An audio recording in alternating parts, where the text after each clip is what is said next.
Hello everyone, আসসালামু আলাইকুম। আশা করি সবাই ভালো আছেন। আবারও একটি নতুন ভিডিওতে আপনাদের স্বাগতম জানাচ্ছি। ছোট্ট একটি টুল কিন্তু গুরুত্ব অনেক বড়। বলছি গ্রাফিক ডিজাইনে ক্যারেক্টার প্যানেলের কথা। আজকের এই ভিডিওতে আমি টাইপোগ্রাফির জন্য ক্যারেক্টার প্যানেল কিভাবে ব্যবহার করতে হয় পিক্সেল ল্যাবে সেই বিষয়ে কথা বলবো, অর্থাৎ ফন্ট সিলেকশন, ফন্টের সাইজ, লাইন স্পেসিং, তারপর হচ্ছে ট্র্যাকিং, এই ছোট ছোট জিনিসগুলো নিয়ে কথা বলবো। আমি মনে করি এই ছোট্ট জিনিসগুলোই বদলে দিতে পারে আপনার ডিজাইনের কোয়ালিটি, ডিজাইনের মান।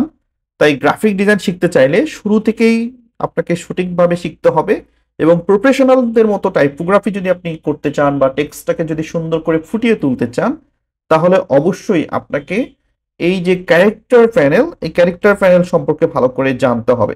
বিকজ ক্যারেক্টার প্যানেল সম্পর্কে আপনি যদি না জানেন তাহলে আপনার টাইপোগ্রাফিটা কখনোই ঠিক হবে না।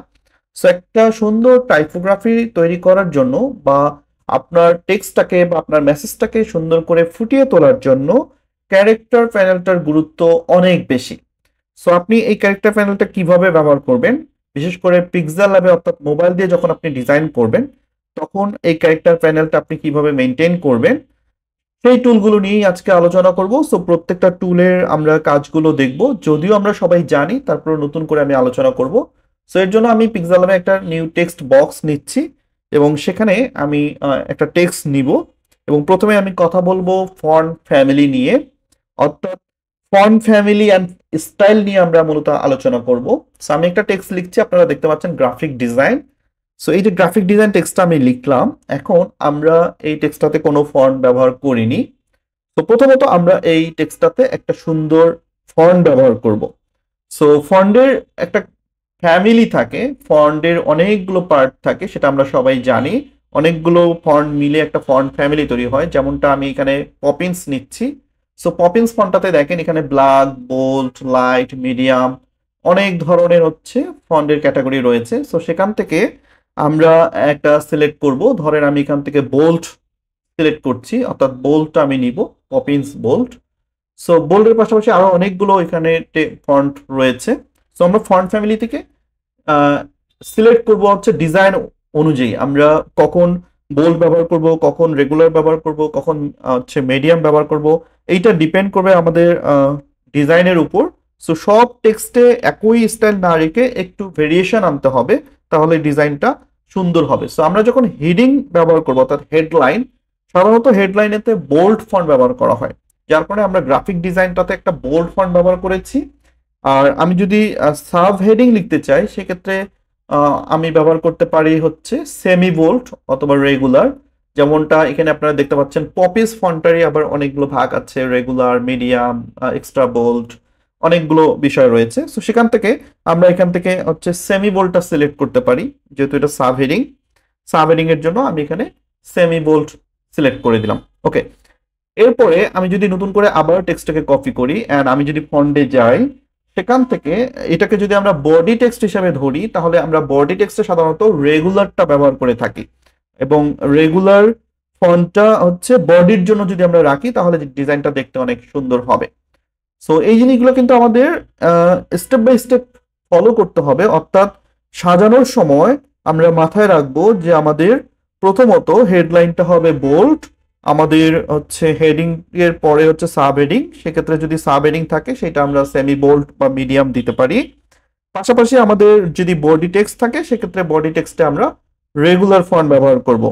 এছাড়াও আপনি যদি ইটালিক স্টাইল করতে চান, স্টাইলে গিয়ে আপনি সেখান থেকে ইটালিক করতে পারবেন, যেটা আমি নিচের দিকে গ্রাফিক ডিজাইন লেখাটি ইটালিক করেছি, দেখেন একটু বাঁকানো। আর যেটা আমাদের হেডিং, সেটাকে আমরা বোল্ড করে দিয়েছি, গ্রাফিক ডিজাইন বোল্ড। আর যেটা আমাদের হচ্ছে সাব হেডিং, সেটাকে আমরা একটু ছোট করে দিব, এবং সেটা আমরা হচ্ছে অ্যালাইনমেন্টটা ঠিক রেখে আমরা মিডিল পজিশনে অ্যালাইনমেন্ট করে দেব। সো মিডিলে অ্যালাইনমেন্ট করার জন্য আপনারা যেটা করবেন, রিলেটিভ পজিশনে চলে যাবেন। রিলেটিভ পজিশন থেকে আপনারা মিডিল অ্যালাইন করে দিতে পারবেন। এবং একটা জিনিস এখানে আমি বলে রাখি, সেটা হচ্ছে ভালো ডিজাইন করার সময় দুইটার বেশি টেক্সট ব্যবহার করা যাবে না। দুইটার বেশি টেক্সট অর্থাৎ ফন্টের কথা আমি বলছি, একটা ডিজাইনে সর্বোচ্চ দুইটা ফন্ট আপনি ব্যবহার করতে পারেন। দুইটার বেশি ফন্ট মিক্স করলে সেই ডিজাইনটা আসলে তখন আর প্রফেশনাল হয় না, প্রফেশনাল থাকে না। ওকে, সো আশা করি এই যে ফন্ট ফ্যামিলিটা আপনারা বুঝতে পেরেছেন, যে ফন্ট ফ্যামিলিতে আপনি কখন রেগুলার রাখবেন, কখন বোল্ড রাখবেন। যেটা আপনারা এখন ডিজাইনে দেখতে পাচ্ছেন, আমি গ্রাফিক ডিজাইনটাকে বোল্ড করেছি, নিচের লাইনটাকে আমি হচ্ছে রেগুলার দিয়েছি, যেটা মিডল পয়েন্টে আমরা সাজিয়ে রেখেছি। সো এতে করে যেটা হয়, টাইপোগ্রাফিটা দেখতে অনেক সুন্দর লাগে, টাইপোগ্রাফিটা অনেক স্ট্যান্ডার্ড হয়।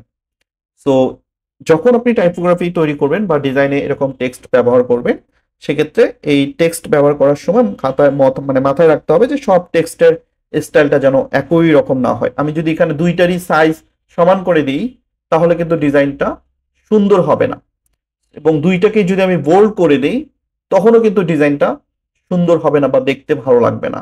সো এটা নির্ভর করে যে আপনি কিভাবে ডিজাইনটা করছেন। ওকে, আর একটা বিষয় সেটা হচ্ছে ফন্টের সাইজ।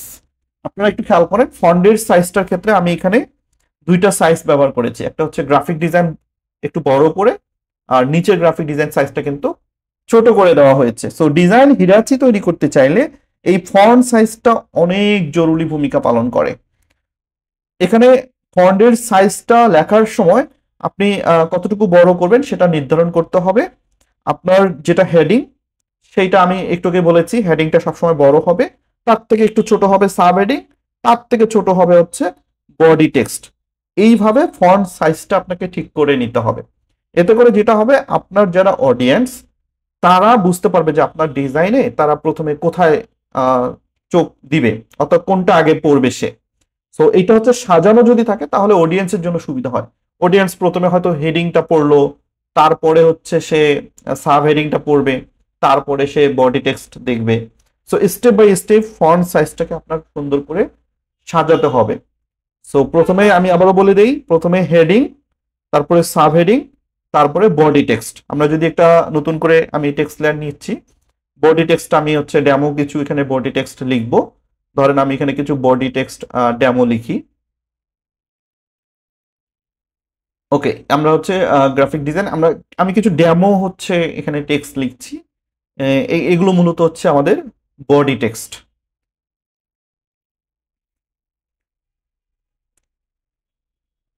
ওকে, এই বডি টেক্সট গুলো কিন্তু আমরা সবসময় রেগুলার ফন্টে রাখবো, রেগুলার ফন্টে আপনাকে রাখতে হবে। আচ্ছা, আমি এখান থেকে একটু অ্যালাইনমেন্টটা ঠিক করে নিই, মিডিল অ্যালাইন করে দিলাম। ওকে, এবার হচ্ছে আমি এটাকে একটু সাইজটা ছোট করে পজিশনটা ঠিক করে নিব। অবশ্যই রিলেটিভ পজিশনে আমি মিডিল করে দিব, তারপরে হচ্ছে আমি লাইনটাকে ছোট করে অ্যাডজাস্ট করে নিব। ওকে, আমি এটাকে দুই লাইনে করে দিচ্ছি, দুই লাইনে দিয়ে আমি এটাকে মিডিল অ্যালাইন করে দিলাম। এবার আপনারা যদি একটু খেয়াল করেন, টেক্সটটাকে আমরা ছোট করে নিচে সাজিয়ে দিয়েছি।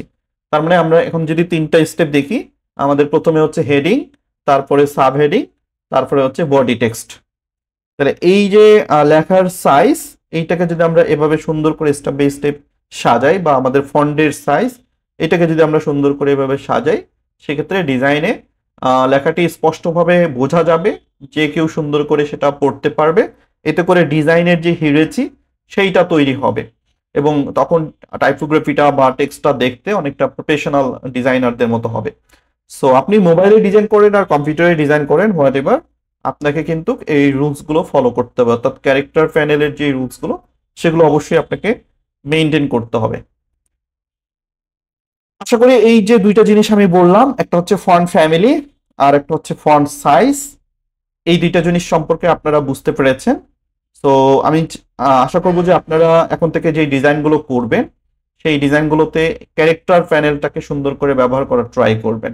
অর্থাৎ ফন্ট ফ্যামিলি ব্যবহার করবেন, পাশাপাশি আপনারা হচ্ছে আমাদের যেই ফন্ট সাইজ সেটাও মেনটেন করবেন। তাহলে দেখবেন যে আপনার ডিজাইনগুলো আরো সুন্দর হবে, আরো প্রফেশনাল হবে। আর এইগুলো যদি আপনি এলোমেলো করেন, তাহলে কিন্তু আপনার ডিজাইনটা আর দেখতে প্রফেশনাল হবে না। সেটা দেখতে আর সৌন্দর্যটা, মানে মেইন যে সৌন্দর্যটা, সেইটা কিন্তু আর থাকবে না। সো আশা করব এই ভুলটা আপনারা এতদিন থেকে যারা করেছেন তারা ভবিষ্যতে আর করবেন না। আর যারা একদম নতুন, যারা প্রথম দেখছেন, তারা এখন থেকে ইনশাল্লাহ এটা মেনটেন করবেন। ওকে, আচ্ছা, আমি একটু বডি টেক্সটটাকে কপি করে নিই। বডি টেক্সটটাকে আমি হচ্ছে কপি করে আমি হচ্ছে এটাকে আর একটু হচ্ছে লাইন করে দেখাবো। আচ্ছা, তার আগে আমি একটু লাইন স্পেসিংটা দেখাই। লাইন স্পেসিং জিনিসটা হচ্ছে এটি হচ্ছে একটা টেক্সটের লাইনের মাঝের যে ফাঁকা জায়গাটা, একটা টেক্সটের লাইনের মাঝে যে ফাঁকা জায়গাটা সেটাকে আমরা বলি হচ্ছে লাইন স্পেস। যেমনটা আপনারা দেখতে পাচ্ছেন, আমি একটু বাড়িয়ে দিলাম, এই যে লাইন স্পেসটা বেড়ে গেল, আবার কমিয়ে দিলে লাইন স্পেসটা কমে যাচ্ছে। সো এটাকে যদি আমি একদম কমিয়ে দিই তখন কিন্তু লেখাটা স্পষ্টভাবে আর পড়া যাবে না, জিনিসটা দেখতে তখন হিজিবিজি হবে। সো এটাকে একটা স্ট্যান্ডার্ড জায়গায় রাখতে হবে। সো সাধারণত প্রফেশনাল ডিজাইনের ক্ষেত্রে লিডিং সাইজ ফন্ট সাইজের চাইতে একটু বেশি হয়। অর্থাৎ ফন্ট সাইজটা আমরা এখানে দেখতে পাচ্ছি, ফন্ট সাইজটা যত হবে তার থেকে লিডিং সাইজটা একটু বেশি হবে। দ্যাটস মিন হচ্ছে প্লাসের দিকে থাকবে। ফন্ট সাইজ সবসময় প্লাসের দিকে থাকবে, মাইনাসের দিকে থাকবে না। সো এইটা আপনাকে ডিজাইন অনুযায়ী আপনাকে ঠিক রাখতে হবে। অনেক সময় দেখা যাবে যে আমাদের লাইন স্পেসটা বাড়াতে হবে, আবার অনেক সময় দেখা যাবে যে লাইন স্পেসটা একটু কমাতে হবে। তবে ইন জেনারেল সাধারণত এটা হচ্ছে জিরোতে থাকে, অর্থাৎ জিরোতে থাকলে সেটা হচ্ছে একদম অল টাইম ব্যবহার করার জন্য। বাট প্রয়োজন অনুযায়ী আপনি চাইলে এটাকে বাড়াতে পারেন। বাট কমানোর ক্ষেত্রে সাবধান, যাতে লেখাটা একদম কাছাকাছি না যায় বা হচ্ছে এলোমেলো না হয়, যাতে পড়তে অসুবিধা হয়। সো এই যে লাইন স্পেসটা, এইটা কিন্তু আমরা হচ্ছে একটা ওয়ার্ড থেকে আরেকটা ওয়ার্ডের গ্যাপ বের করতে পারি, বা একটা লেটার থেকে লেটারের গ্যাপ হইতে পারে। সো ওইটা ওইটা হচ্ছে আমাদের যেটাকে আমরা বলি ট্র্যাকিং। সো ট্র্যাকিং জিনিসটাও আমাদেরকে জানতে হবে। একটা হচ্ছে লাইন স্পেস, আর একটা হচ্ছে আমাদের লাইন স্পেসের পাশাপাশি হচ্ছে আমি বলবো যে স্পেসিফিক, মানে স্পেসিং অর্থাৎ দূরত্ব। তো এখন যেমনটা আমি লাইন স্পেসটা দেখাচ্ছি আপনাদের, অর্থাৎ উপরে নিচে যেই দূরত্বটা, উপর একটা লাইন থেকে আরেকটা লাইনের যে দূরত্বটা, সেইটাকে আমরা বলছি লাইন স্পেস। আর লাইন স্পেসের পাশাপাশি আমাদের পাশেই একটা টুল দেখতে পাচ্ছেন, যেটা হচ্ছে স্পেসিং, অর্থাৎ একটা শব্দ বা একটা বাক্যের অক্ষরের মাঝে যে দূরত্বটা, সেইটা। তো সেটা নিয়েও আমি আলোচনা করব, সেটাও আমি দেখব, কারণ এগুলো প্রত্যেকটাই হচ্ছে ক্যারেক্টার প্যানেলের একটা পার্ট। যেমনটা আমরা লাইন স্পেসটা ঠিক করছি, ঠিক তেমনি স্পেসিংটাও আমাদের ঠিক করতে হবে। সো ক্যারেক্টার প্যানেলের যেই বিষয়গুলো রয়েছে প্রত্যেকটাই ইম্পর্টেন্ট, প্রত্যেকটা জিনিসে আমাদেরকে মেনটেন করে আমাদের ডিজাইনটি তৈরি করতে হবে। সো আশা করি লাইন স্পেসটা বুঝতে পেরেছেন। এই লাইন স্পেসটাকে আপনারা ডিজাইন ওয়াইজ ঠিক রাখবেন, কারণ লাইন স্পেসটা অনেক সময় দেখা যায় যে বিভিন্ন ডিজাইনের ক্ষেত্রে আমাদের লাইন স্পেসটা প্রয়োজন হয়। আমরা অনেক সময় দেখা যায় যে লাইনটাকে দূরত্বটা বাড়াতে হয়, আবার অনেক সময় কমাতে হয়। সো এটা নির্ভর করবে আপনি কি ধরনের ডিজাইন করছেন, কোন ধরনের ফন্ট ব্যবহার করছেন, সেইটা অনুযায়ী আপনাকে এটা চেঞ্জ করতে হবে বা হচ্ছে তৈরি করতে হবে। সো আপনি যদি এইটা ঠিক রাখেন তাহলে দেখবেন যে আপনার ডিজাইনটা অনেক বেশি প্রফেশনাল দেখতে মনে হবে। আর যদি এটা ঠিক না থাকে তাহলে কিন্তু আপনার ডিজাইনটা তখন আর সুন্দর হবে না, কারণ এইগুলো আপনার ডিজাইনের যে ভিজুয়াল ব্যালেন্স সেইটা ঠিক করে, আপনার ডিজাইনের যে রিডিবিলিটি সেইটা ঠিক করে, পাশাপাশি ডিজাইন যে হারমোনি সেইটা তৈরি করতেও সহায়তা করে, অর্থাৎ একটা ডিজাইন দেখে মানুষ সহজে সেটা বুঝতে পারে। ওকে। আর ট্র্যাকিং এর যে বিষয়টা আমি বলছিলাম, এখন আপনারা যেমন স্ক্রিনে দেখতে পাচ্ছেন যে একটা লেটার থেকে বা একটা ওয়ার্ড থেকে যে দূরত্বটা, এইটাকে মূলত আমরা ট্র্যাকিং বা হচ্ছে স্পেসিং বলতেছি, অর্থাৎ স্পেসিং বাড়ানো কমানো। সো এইটা ঠিকঠাক না থাকলে কিন্তু ডিজাইনটা সুন্দর হয় না। সো আপনি যদি এটা ঠিকঠাক ভাবে দেন তাহলে আপনার ডিজাইনটা হবে একদম পরিষ্কার, প্রফেশনাল এবং নিখুঁত। আর যদি আপনি এরকম এলোমেলো করে দেন, যেমনটা আমি এখন দেখাচ্ছি, এরকম যদি আপনার স্পেসটা অনেক বেশি থাকে, সেক্ষেত্রে কিন্তু জিনিসটা দেখতে ভালো লাগবে না। আবার যদি আপনি অনেক কমিয়ে দেন, সেটাও কিন্তু দেখতে ভালো লাগবে না। সো এই বাক্যের বা শব্দের মাঝখানের যে অক্ষরের দূরত্ব, এইটাও কিন্তু আপনাকে মেইনটেইন করতে হবে। সো লেটার এখানে আছে, এখানে ওয়ার্ড আছে। সো এই জিনিসগুলো আপনাকে যদি মেইনটেইন করতে পারেন তাহলে আপনার ডিজাইনটা সুন্দর হবে। তবে এখানে একটা জিনিস আমি বলে রাখি, সেটা হচ্ছে সব জায়গায় কিন্তু একরকম ট্র্যাকিং ব্যবহার না করাই ভালো। ডিজাইন ওয়াইজ বা কনটেক্সট বুঝে আপনাকে অ্যাডজাস্ট করে নিতে হবে, তাহলে আপনার ডিজাইনটা দেখতে আরো সুন্দর হবে এবং প্রফেশনাল হবে। সো আমরা মোটামুটি লাইন স্পেসটা বুঝলাম, পাশাপাশি আমি স্পেসিক যেটা সেটা আমি দেখাচ্ছি, আশা করি সেটাও আপনারা বুঝতে পারছেন। আমরা অনেক ডিজাইনে আমরা সাধারণত দেখি যে সাব হেডিং গুলো বা হচ্ছে টাইটেল গুলো অনেক সময় হচ্ছে বাড়ানো থাকে। ওকে। আবার কিছু কিছু ফন্টের ক্ষেত্রে এটা বাড়াতে হয়। আমি যদি একটা ফন্ট দেখাই, ধরেন এই যে বেবাস নিউ ফন্টটা আমি নেই, বেবাস রেগুলার, এই ফন্টটা দেখেন অনেকটা কাছাকাছি। অনেক সময় দেখা যায় যে অনেকেই এটার স্পেসিং, লেটার স্পেসিংটা বাড়াতে হয়। সো আমি যদি এটা বাড়িয়ে দিই তাহলে দেখেন যে এটা একটু সাইডে বেড়ে যাচ্ছে, অর্থাৎ বড় হচ্ছে। আবার কমিয়ে দিলে অনেক কাছাকাছি চলে যাচ্ছে। সো এরকম হয় যে কিছু কিছু ফন্টের জন্য অনেক সময় এটা বাড়ানো লাগে, আবার কিছু কিছু ফন্টের ক্ষেত্রে ঠিক থাকে, কিছু কিছু ফন্টে আবার ছোট করতে হয়। সো এটা নির্ভর করে আপনি কোন ফন্টটা ব্যবহার করছেন, কি ডিজাইন করছেন, সেই অনুযায়ী আপনাকে এটা ছোট বড় করে নিতে হবে। সো এটা ফন্ট অনুযায়ী এটা করতে হয়। সবসময় একরকম না রাখাই ভালো। ডিজাইন ওয়াইজ আপনি এটাকে ছোট বড় করতে পারেন, অর্থাৎ কমাতে পারেন, বাড়াতে পারেন। এটা হচ্ছে মূলত দূরত্ব। তো দূরত্বটা সমানভাবে বাড়ানোটাই উচিত। আর পাশাপাশি আপনি যদি দেখেন যে আমাদের এখানে হচ্ছে যে স্পেসটা, সেটার যদি কিছু টাইটেল, কিছু সাবহেডিং এর ক্ষেত্রে অনেক সময় সাইড দিকে বাড়ানো হয়। আমি যেমন গ্রাফিক ডিজাইন লেখাটাকে একটু সাইডে বাড়িয়ে দিই। ওকে, এখন দেখতে পাচ্ছেন যে এটার স্পেসটা অনেকটা বেড়ে গেছে। আবার আপনি যদি মনে করেন যে না এটা এই ডিজাইনের ক্ষেত্রে প্রয়োজন নেই, আপনি কমিয়ে মিডিলে রাখতে পারেন। সো এই জিনিসগুলো আমাদের ক্যারেক্টার প্যানেলে টাইপোগ্রাফি তৈরির ক্ষেত্রে ব্যবহার করা হয়। সো এই প্রত্যেকটাই হচ্ছে ক্যারেক্টার প্যানেল টুলের কাজ। প্রতিটা টুলেই আমরা ব্যবহার করব যখন সুন্দর একটা ডিজাইন তৈরি করব বা হচ্ছে টাইপোগ্রাফি তৈরি করব, তখন এই টুলগুলো আমরা হচ্ছে কাজে লাগাবো।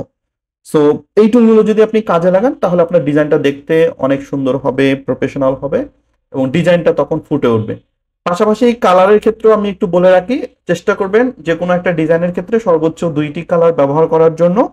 2টার বেশি কালার ব্যবহার করলে সেই ডিজাইনটা তখন আর সুন্দর হয় না বা প্রফেশনাল হয় না। তো চেষ্টা করবেন একটা ডিজাইনে সর্বোচ্চ 2টি কালার ব্যবহার করার জন্য। সো মোটামুটি আপনার ডিজাইনের ক্ষেত্রে আপনি যদি আপনার ডিজাইনের টেক্সটের অ্যালাইনমেন্ট, টাইপ স্পেসিং, তারপর হচ্ছে টেক্সট লেআউট, এই জিনিসগুলো যদি আপনি ঠিক রাখেন তাহলে আপনার ডিজাইনটা অনেক প্রফেশনাল হবে এবং দেখতে অনেকটা প্রফেশনাল টাচ থাকবে। আর যদি এইগুলোতে হচ্ছে ভুল করেন, এগুলো নিয়ে যদি আপনি কনফিউশন থাকেন, তাহলে কিন্তু আপনার ডিজাইনটা সুন্দর হবে না। সো আমি মনে করি আপনাদের টাইপোগ্রাফির এই বিষয়গুলো নিয়ে আপনাদের যে কনফিউশনটা এতদিন ছিল, আশা করি এখন থেকে আর সেই কনফিউশনটা থাকবে না। সো এটা আপনারা মেনটেন করবেন। আর অবশ্যই আবারও বলে রাখি, ফন্টের সাইজটা সবসময় মেনটেন করবেন। ফন্টের সাইজ, প্যাডিং, তারপর হচ্ছে স্টাইল। অনেক সময় প্যাডিং এর ক্ষেত্রে অনেক ভুল হয়। আমাদের প্যাডিং এ যেমনটা আমি একটু দেখাই, এই যে জিটা দেখেন কেটে গেছে। সো অনেক সময় প্যাডিং এর ক্ষেত্রে এরকম একটা অংশ কেটে যায়, তখন আমরা বুঝতে পারি না, মনে হয় যে এটা মনে হয় কি প্রবলেম। সো এই যে প্যাডিংটা আমাদের একটু বাড়াতে হবে, left padding, right padding, top, bottom. So প্যাডিংটা যদি কখনো প্রবলেম করে, প্যাডিংটা আপনারা একটু কমিয়ে বাড়িয়ে এটা ঠিক করে নেবেন, তাহলে জিনিসটা সুন্দর হবে। এবং পাশাপাশি আরো অনেকগুলো টুলস এখানে রয়েছে, আপনারা যদি একটু স্ক্রল করেন তাহলে এখানে দেখবেন যে ফন্ট, তারপরে হচ্ছে ফন্টের পাশাপাশি স্টাইল আছে। আমি চাইলে এখানে আপনাদের একটু কপি করে আমি বাংলায় একটু দেখাই, ইংলিশ যেহেতু দেখালাম। তো বাংলায় আমি এখানে লিখি গ্রাফিক ডিজাইন। বাংলা ফন্টের ক্ষেত্রেও কিন্তু এরকম ফন্ট ফ্যামিলি রয়েছে, যেমনটা আমরা ইংলিশে দেখলাম, ঠিক তেমনি বাংলার ক্ষেত্রেও কিন্তু যখন আমরা ডিজাইন করব একই রকম স্টাইল আমরা ব্যবহার করব। ওকে, তো আমরা ফন্ট সেকশন থেকে প্রথমে হিন্দ শিলিগুড়ি এই ফন্টটা সার্চ করি। হিন্দ শিলিগুড়ি, আমি এখানে হিন্দ শিলিগুড়ি সার্চ করছি। দেখেন হিন্দ শিলিগুড়ির বোল্ড, মিডিয়াম, সেমি বোল্ড, হ্যাঁ এখানে লাইট, রেগুলার, অনেকগুলো সেম ফন্টেরই অনেকগুলো ভাগ আছে। তো আমি এখান থেকে বোল্ডটা নিলাম, দেন এটাকে আমি একটু বড় করে দিলাম। এবার আমি হচ্ছে সাব হেডিংটা অ্যাড করবো। এখানে আমি গ্রাফিক ডিজাইনটা হচ্ছে ছোট করে লিখে দিই, গ্রাফিক ডিজাইন, সেম জিনিসটাই আমি লিখছি, গ্রাফিক ডিজাইন। দেন এই যে টেক্সটটা, এই টেক্সটটাতে এবার আমরা হিন্দ শিলিগুড়ি ফন্টই ব্যবহার করব, বাট হিন্দ শিলিগুড়ি ফন্টের যে ফ্যামিলির রেগুলার সাইজটা রয়েছে, রেগুলার ফন্ট, সেইটা আমরা এখানে ব্যবহার করছি। তাহলে একটা বোল্ড, একটা রেগুলার। এটাকে আমি মিডিল অ্যালাইন করে দিলাম রিলেটিভ পজিশন থেকে, দুইটাকে রিলেটিভ পজিশন থেকে আমি মিডিল অ্যালাইন করে দিলাম। এখন আপনারা যদি একটু খেয়াল করেন, দেখতে জিনিসটা কিন্তু অনেক স্ট্যান্ডার্ড মনে হচ্ছে বা সুন্দর লাগছে। বাট আমি যদি দুইটাই সেম করে দিতাম, দুইটার সাইজ যদি সেম থাকতো, তাহলে কিন্তু জিনিসটা সুন্দর হইতো না। আরেকটা বিষয়, স্টাইল থেকে আপনারা চাইলে স্টাইল গুলো চেক করে দেখতে পারেন। এখানে ইটালিক, আন্ডারলাইন, বোল্ড, অনেকগুলো হচ্ছে স্টাইল আছে, সেগুলো আপনি ট্রাই করে দেখতে পারেন। এখানে কার্ভ আছে, আপনি চাইলে হালকা কার্ভ করে দিতে পারেন, তবে এখানে কার্ভ করার সময় মাথায় রাখবেন যাতে ভেঙে না যায়, অনেক সময় এখানে ভেঙে যায়। পাশাপাশি অ্যালাইনমেন্ট, আপনার হচ্ছে স্ট্রোক, এখানে হচ্ছে আপনার পার্সপেক্টিভ, আরো অনেকগুলো টুল রয়েছে। এখানে স্ক্রল করলে যে টুলগুলো এখন দেখতে পারবেন, সমস্ত টুলসগুলো হচ্ছে মূলত আপনার এই টেক্সটটাকে সুন্দর করে ফুটিয়ে তোলার জন্য বা ডিজাইন করার জন্য মূলত এই টুলসগুলো রয়েছে। সো প্রত্যেকটা টুলসের ব্যবহারই কিন্তু ইম্পর্টেন্ট। আপনি প্রত্যেকটা টুলস ব্যবহার করে আপনার ডিজাইনটাকে আরো সুন্দর করে ফুটিয়ে তুলতে পারবেন বা হচ্ছে অ্যাট্রাকটিভ করতে পারবেন আপনার টেক্সটটাকে। কারণ এখানে অনেকগুলো অপশন রয়েছে। আর এমনিতে টাইপোগ্রাফিটাকে সুন্দর করার জন্য আপনার হচ্ছে ক্যারেক্টার প্যানেলে যে বিষয়গুলো রয়েছে যেগুলো আমি দেখালাম, alignment, line space, specifying, font size, font family, এই জিনিসগুলো মূলত হচ্ছে ব্যবহার করা হয় আপনার টাইপোগ্রাফিটাকে সুন্দর করার জন্য। সো এগুলোকে আমরা মূলত বলি হচ্ছে ক্যারেক্টার প্যানেল। তো এই ক্যারেক্টার প্যানেলটা আপনি যদি ঠিক রাখেন তাহলে কিন্তু আপনার ডিজাইনটা অনেক সুন্দর হবে। সো এই টুলগুলো হচ্ছে ছোট ছোট টুল, বাট এগুলো অনেক গুরুত্বপূর্ণ এবং এগুলোর গুরুত্ব অনেক বড়। সো এই ধরনের গ্রাফিক ডিজাইনের, বিশেষ করে মোবাইল দিয়ে গ্রাফিক ডিজাইন যদি আপনি শিখতে চান, সেক্ষেত্রে আপনি এরকম বেসিক টু অ্যাডভান্স লেভেলে আরও কাজ শিখতে পারবেন। আমাদের একটি ফ্রি কোর্স রয়েছে আমার ইউটিউব চ্যানেলে, দেখবেন যে মোবাইল দিয়ে গ্রাফিক ডিজাইন নামে একটি প্লেলিস্ট রয়েছে। আপনারা চাইলে সেই প্লেলিস্টের যে ভিডিওগুলো রয়েছে 1 to 1 স্টেপ বাই স্টেপ আপনি ভিডিওগুলো দেখতে পারেন। পাশাপাশি আমাদের একটি ফেসবুক গ্রুপ এবং হচ্ছে হোয়াটসঅ্যাপ গ্রুপ রয়েছে, যেখানে আপনি জয়েন হতে পারেন। আমরা সেখানে বিভিন্ন ধরনের ডিজাইন প্র্যাকটিস, রিসোর্স এবং বিভিন্ন গাইডলাইন শেয়ার করে থাকি। তো আমি এই মুহূর্তে আমার ভিডিওটা শেষ করছি। আপনারা এই টুলগুলো একটু স্ক্রল করে করে দেখবেন, অ্যালাইনমেন্ট থেকে শুরু করে যা যা ক্যারেক্টার প্যানেলে টুলস রয়েছে, প্রত্যেকটা টুলস একটু করে হচ্ছে প্রথমত প্র্যাকটিস করবেন। তারপর হচ্ছে আপনি যখন ডিজাইন করবেন তখন আপনার ডিজাইনে এই টুলগুলো ব্যবহার করবেন। সো সবাই ভালো থাকবেন, সুস্থ থাকবেন। আমার ভিডিওটি যদি ভালো লেগে থাকে তাহলে অবশ্যই লাইক, কমেন্ট, শেয়ার করে সাথেই থাকবেন। আর আমার চ্যানেলে নতুন হলে অবশ্যই চ্যানেলটি সাবস্ক্রাইব করবেন। এবং এই ধরনের কি ভিডিও পেতে বা আপনি কি ধরনের ভিডিও পেতে চান সেটাও কমেন্ট করে আমাকে জানিয়ে দিতে পারবেন। সো সবার জন্য অনেক অনেক শুভকামনা থাকলো। ইনশাল্লাহ নেক্সট কোনো ভিডিওতে বা নেক্সট কোনো ক্লাসে আপনাদের সকলের সাথে আবারও আমার দেখা হবে। আজকের মতো আমি এখানে বিদায় নিচ্ছি। আল্লাহ হাফেজ, আসসালামু আলাইকুম। সবার জন্য অনেক অনেক শুভকামনা।